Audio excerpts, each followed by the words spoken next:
भवसंभव भीति भेदनम सुख संपत् करुणानिकेतनम व्रतदान तपः क्रियाफलम सहजानंद गुरुं भजे सदा।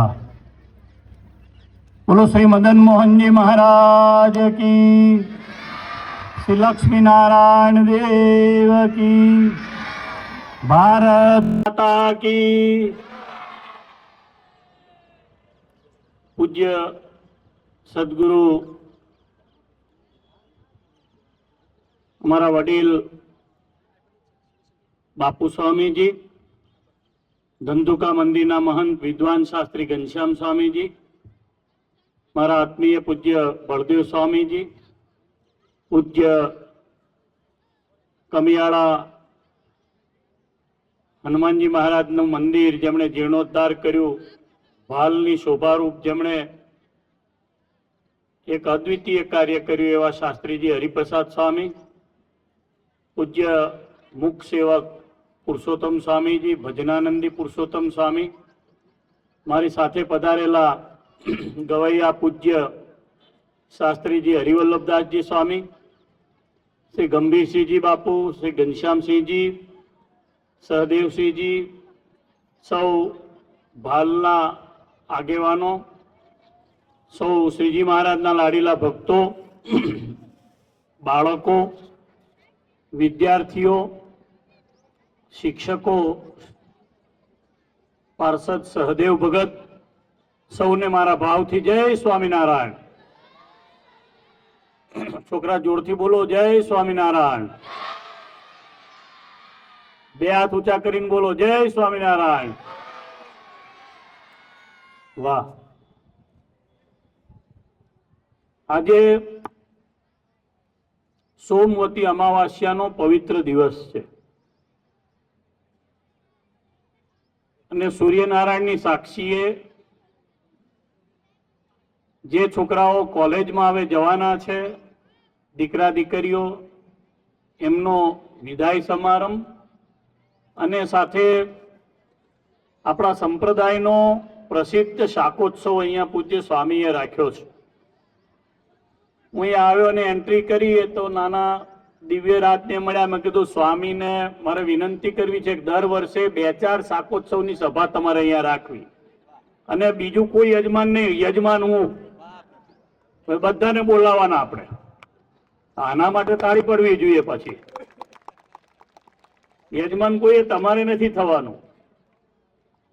એટલા માટે જરૂરિયાત છે કે ભાલના સત્સંગને પૂજ્ય સ્વામીએ છેલ્લા 2 દશકાથી શિક્ષણના રૂપમાં સત્સંગ આપ્યો છે। સ્વામિનારાયણ ભગવાને દિવ્ય શાકોત્સવ 3 મહિના સુધી લોયામાં કર્યો। આની પાછળ બહુ ભાવ હતો સુરા ખાચરનો। એનાથી વિશેષ ગામના જે હરિભક્તો હતા એનો ભાવ હતો। સુરા બાપુનો ભાવ હતો પણ ગામના હરિભગતનો ભાવ હતો।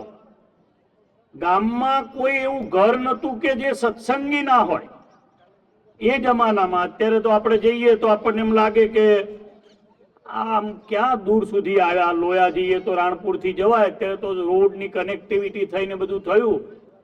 પણ આજથી 10 વર્ષ પહેલા હું ગયો તો ધ એન્ડ આવી ગયો, रोड त्या पूरो थई गयो। एक गामे गया तो के अहींयाथी आम जाओ काचा रस्ते त्या लोया आवशे। हवे आजथी विक्रम संवत 1876 नी सालमां स्वामीनारायण भगवाने शाक उत्सव कर्यो तो। 1876, 1976, 100, 2076, 200, 77, 78, 79, 80, 81, 82, 206 वर्ष थया शाकोत्सव। શું એ ભક્તોનો ભાવ હશે કે અત્યારે સંપ્રદાયમાં સૌથી વધારે 2 પ્રકારના ઉત્સવોમાં કોઈને પત્રિકાની જરૂર નહીં, કોઈને આમંત્રણની જરૂર નહીં। એ પ્રમાણેનો જન્માષ્ટમી અને શિવરાત્રીનો ઉત્સવ હોય એમ સ્વામિનારાયણ સંપ્રદાયમાં પત્રિકા લેસ ઉત્સવ કોઈ શરૂ થઈ રહ્યો હોય તો એ શાકોત્સવ છે। ખાલી કહેવાનું જ શાકોત્સવ છે, આવજો। જે હરિભગત નથી એ એમ જાણે કે આનું રીંગણું કેવું હશે, તો આ લોકો શાકનો ઉત્સવ કરે છે. ખબર નહીં આનું કેવું ભાગ્ય જાગી ગયું. એ તો સ્વામિનારાયણ ભગવાનને ભક્તિબાગના રીંગણા જે તે વખતે ગઢડા જાઓ તો ભક્તિબાગની અંદર મોટી બાએ સરસ મજાના ભગવાન સ્વામિનારાયણ માટે રીંગણા કરાવ્યા હતા. લોયા રોકાયા મહારાજ, પહેલા રોકાયા સારંગપુર, પછી કારિયાણી. આખું ચોમાસું લગભગ આ વિસ્તારમાં કર્યું, પાંચાળમાં કર્યું. ગઢડા રહ્યા, પછી સાળંગપુર રહ્યા, સાળંગપુરમાં બધા વચનામૃતો કયા. કારિયાણી રહ્યા, કારિયાણીમાં બધા વચનામૃતો કયા. લોયા ગયા તો લોયામાં બધા વચનામૃતો કયા. અને બરાબર એ જ વર્ષમાં પંચાળાના વચનામૃતો છે. લગભગ નિત્યાનંદ સ્વામીએ જે સંશોધન કર્યું એમાં મોટા ભાગના વચનામૃતો સ્વામિનારાયણ ભગવાનના સંપ્રદાયના આ વર્ષના છે. તો ભગવાને મોટો ભાગ પાંચાળમાં ગાળ્યો હતો. અને પાંચાળના જે રીંગણા હતા એ સહજાનંદ સ્વામી મહારાજને જાતે પોતે બનાવી અને શાક જમતા. આમ તો યુપીની રીત કે કોઈ પણ શાક બનાવવું હોય તો મોટા ભાગે આજથી 100 વર્ષ પહેલા યુપીમાં પુરુષો બનાવે. શાક ભાજી રોટલા આ બધું પુરુષોએ બનાવવાનું, બહેનોએ છે ને ઘરનું બીજું કામ કરવાનું. હજુ પણ તમે મથુરા જાઓ તો ઊંચા બ્રાહ્મણ કુળમાં રસોઈ બ્રાહ્મણોમાં પુરુષો બનાવે, પાણી પણ પુરુષ ભરવા જાય. હાલમાં આપણે રિવર્સ છે, બધું દુનિયા આખીમાં રિવર્સ છે. પણ સ્વામિનારાયણ ભગવાને જાતે પોતે એવું નક્કી કર્યું કે જો તમે બધા કહેતા હો તો અમે શાક બનાવીએ. અને ભગવાને શાક બનાવ્યું, એનો કેવો સ્વાદ હોય. આખી દુનિયામાં સ્વાદ એમણે મૂક્યો છે. આ રંગબેરંગી રંગ એમણે પૂર્યા છે. ખારો, ખાટો, તીખો, આ બધા સ્વાદ ભગવાનના મૂકેલા છે. હવે ભગવાન જે સ્વાદ બનાવે એ સ્વાદને પણ લજ્જા પમાય, એને પણ મોઢું ઢાંકી દેવું પડે એવું શાક સ્વામિનારાયણ ભગવાને બનાવ્યું. એટલે સંતો એનું મીસ લઈ કંઈક થોડું ભગવાનમાં જોડાવાય, સત્કર્મની વાત થાય, સદાચારની વાત થાય, માણસ ધર્મ તરફ પાછો વળે, ભગવાનની ભક્તિ તરફ પાછો વળે, એના માટે પ્રયત્ન કરતા હોય છે. એમાંય પૂજ્ય બાપુ સ્વામીએ જે રીતે આ વિસ્તારમાં સત્સંગ કરાવવાના નિમિત્તથી તમને બધાને એક ગુરુકુળનું આવું સદાવ્રત આપ્યું છે. આ બહુ મોટું મને લાગે છે કે આ વિસ્તારનું પુણ્ય છે. એકવાર સ્વામીને આપણે હાથ ઊંચા કરી તાળીઓના નાદથી વધાવવા પડે. બહુ પુણ્યનું કામ છે. કોઈ એકને તમે ભણાવો, જે ભણ્યા હશે એને બધાને ખબર હશે કે કેવા સંજોગોમાં આપણું ભણવાનું થયું. જે વડીલો બેઠા છે દીવા નીચે ભણ્યા હશે, એક ટમટમિયા નીચે ભણ્યા હશે, કેટલાક ફાનસ નીચે ભણ્યા હશે, કેટલાક ભણતા હશે ત્યારે એમના પિતાશ્રીઓ વડીલો એમ કહેતા હશે ભણજો આ જ કામ લાગશે. આવું કેટલાય જીવનમાં અનુભવમાં હશે. છોકરાઓને પણ આવું હશે. જે ભણ્યા એને ખબર હશે. જેને ટ્યુશન, જેને બહુ મહેનત કરી અને પૈસા માતા પિતાઓ એકત્રિત કરીને આપતા, એને ખબર હશે કે કેમ ટ્યુશન થાય, ટ્યુશનની ફી કેમ ભરાય. એની જગ્યાએ તમને પૂજ્ય સ્વામીએ આવું સરસ મજાનું સંકુલ તૈયાર કરી લાયા. પાછું માગી ભીખીને તૈયાર કર્યું. ખાસ તો ગંભીરસિંહજી બાપુને બહુ ધન્યવાદ આપું. જ્યારે બાપુ સત્સંગમાં પણ એટલી સેવા કરે અને સાથે સાથે શિક્ષણની પણ આવી સેવા. બીજા બધાએ સેવા તો કરી જ છે, આમાં નાની મોટી સત્સંગના સૌ લોકોએ સેવા કરી છે. પણ શરૂઆત કરાવવી એ અઘરી છે. 20 વર્ષ પહેલા શરૂઆત કરાવીને આજે પણ એ મંચ ઉપર બેસીને કોઈ ચિંતા ના કરતા આવું કેવું ને, આ મર્દાનગી હોય છે, આ સુરવીરતા હોય છે, આ શિક્ષણ પ્રત્યેનો પ્રેમ હોય છે. આ બહુ ઓછા લોકોમાં હોય છે. માણસ આપી જાય પછી છૂટી જાય, નામ લખાવી જાય પછી છૂટી જાય, કાયમ ચિંતા ન કરે. જ્યારે આ શિક્ષણ સંસ્થા નથી, સંસ્કારની સંસ્થા છે. મારા ઈષ્ટદેવ સ્વામિનારાયણ ભગવાનની અહીંયાથી શિક્ષણના નિમિત્તથી જય બોલાશે આવું વિચારીને આ બધાએ આમાં સેવા કરી છે. હું બહુ હૃદયથી ધન્યવાદ આપું છું. શિક્ષણ આજના જમાનાનું હવે પહેલા જે હતું એના કરતા બહુ અપગ્રેડ થઈ ગયું છે. આપણે વિચારીએ છીએ એના કરતા જુદી ટાઈપના બોર્ડ. હું હમણાં જ કોઈ એક શાળામાં ઉદ્ઘાટનમાં ગયો હતો, ડભોઈમાં પૂજ્ય કેપી સ્વામીની શાળામાં. તો જે બોર્ડ છે એમાં હવે ચોકની પણ જરૂરિયાત નથી, ઇલેક્ટ્રિક બોર્ડ આવી ગયા છે. આંગળીથી આમ કરો પેન, અને પેન બી પાછી chalk pen, white, black, blue, red, તમે માગો એવી પેન. એ જમાનાના બ્લેક બોર્ડ આવી ગયા છે. બ્લેક ના કહેવાય એને, ગ્રીન બોર્ડ. તમે માગો અંદર લાઇટ પણ થાય, એમાં ચિત્રો પણ દેખાય, અને કોઈ કોઈ કોઈ એવી તમને કોઈ ક્લાસરૂમ તમને એવો જોવા ના મળે કે જેમાં હવે જમાના પ્રમાણે અત્યાધુનિકતાએ રંગ ના લીધો હોય. બહુ અદ્ભુત શિક્ષણ આગળ વધી રહ્યું છે, આપણને કલ્પના ના થાય તે તરફ. સરકાર પણ આમાં ડે ટુ ડે પોતે કંઈક તો બીજાના સામાવાળાના પ્રયત્નોથી જાગૃત બનવું પડે એટલા માટે, અને શિક્ષણમાં આવેલી અવેરનેસથી, એમાં આવેલી જાગૃતતાથી શિક્ષણ બહુ લાંબા ગાળાની દ્રષ્ટિ તરફ આગળ વધી ગયું છે. અમે કમ્પ્યુટર સુધીની વાત જાણતા હતા, હવે કોઈને પૂછીએ શું વિષય લીધો છે તો બાયોલોજીમાં જાય છે માણસ, ખબર જ નથી. શિક્ષણ એટલી હદે આગળ વધી ગયું છે કે માણસ કોઈ એક સામાન્ય મહેંદી અહીંયા લગાવેલી છે, કડવી મહેંદી ચારે બાજુ, એના પાનમાંથી પણ મોબાઈલની ચિપ્સ બનાવી શકે, એ હદનું શિક્ષણ વિજ્ઞાન આગળ વધી ગયું છે. પણ આપણે ગુજરાતની પ્રજા, ગુજરાતના શિક્ષણની જે સંસ્થાઓ છે, ભાગ્યશાળી છીએ કે આપણને ધર્મ સાથેનું શિક્ષણ આપવાનું ગુજરાતની સરકારે શરૂ કર્યું છે. એટલે આ વર્ષથી તો અભ્યાસક્રમમાં શ્રીમદ ભગવદ્ ગીતાજી આવ્યા છે. જે વડીલો બેઠા છે, મારા સહિતના બધાને કોઈને કહીએ કે શ્રીમદ ભગવદ્ ગીતાજીનો 15મો અધ્યાય કોઈ ઊભા થઈને બોલો તો બહુ ઓછા 1-2 કદાચ શ્લોક બોલી બતાવે. મારા જેવાએ દરરોજ રિપીટેશન કર્યું હોય તો 15મો કે બીજો કે 12મો અધ્યાય બોલી શકે, જેને ભગવદ્ ગીતાજી મોઢે કર્યા હોય. પણ હવે 5મા ધોરણથી શ્રીમદ ભગવદ્ ગીતાજી પણ અભ્યાસક્રમમાં આવવાના છે.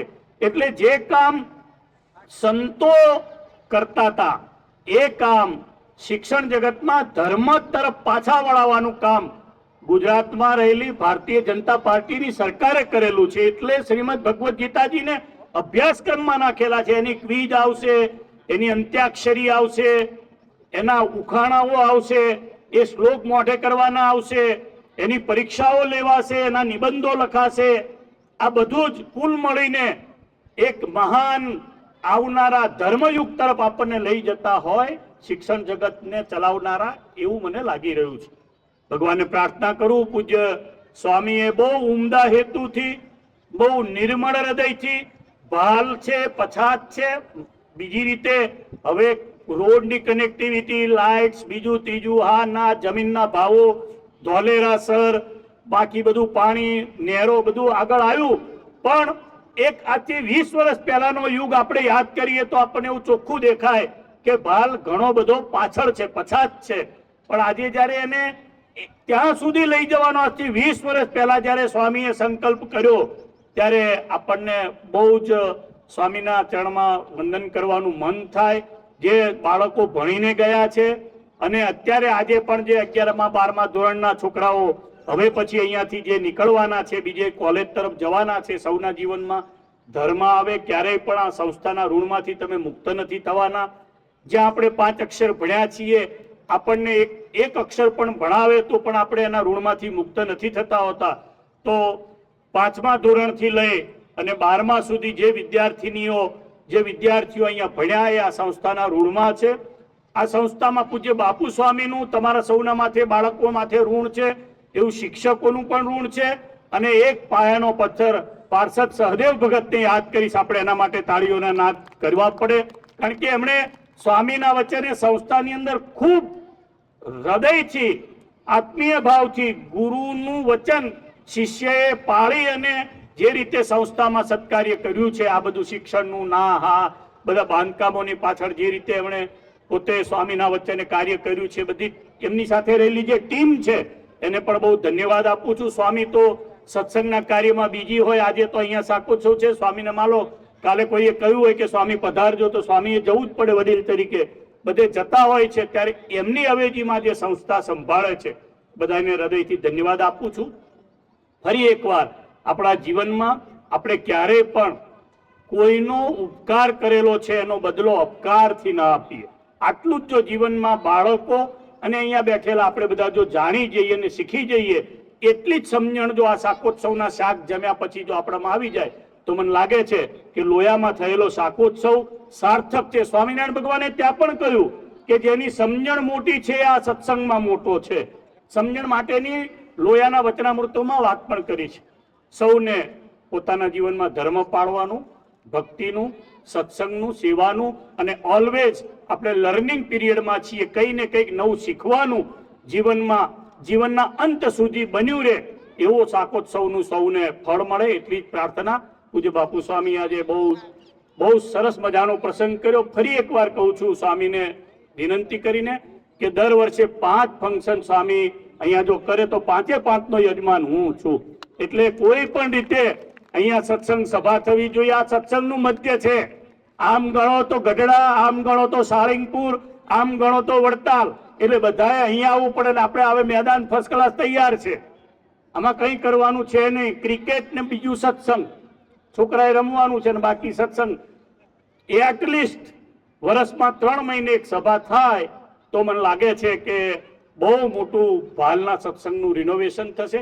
એનીવે સ્વામીની અનુકૂળતા હોય એ પ્રમાણે કરે. સ્વામીની અવસ્થા 80 વર્ષ થઈ છે, પણ આપણે બીજી રીતે મહારાજને પ્રાર્થના પણ કરીએ કે સ્વામીનું સ્વાસ્થ્ય ખૂબ સારું રહે, સતાયું રહે ને આપણને સૌને માર્ગદર્શન આપતા રહે. અહીંયા ઉપસ્થિત સૌને ભગવાન સ્વામિનારાયણની મૂર્તિનું બળ મળે શાકોત્સવ દ્વારા એટલી પ્રાર્થના કરી. વીરમું સ્વામિનારાયણ ભગવાન કી જય.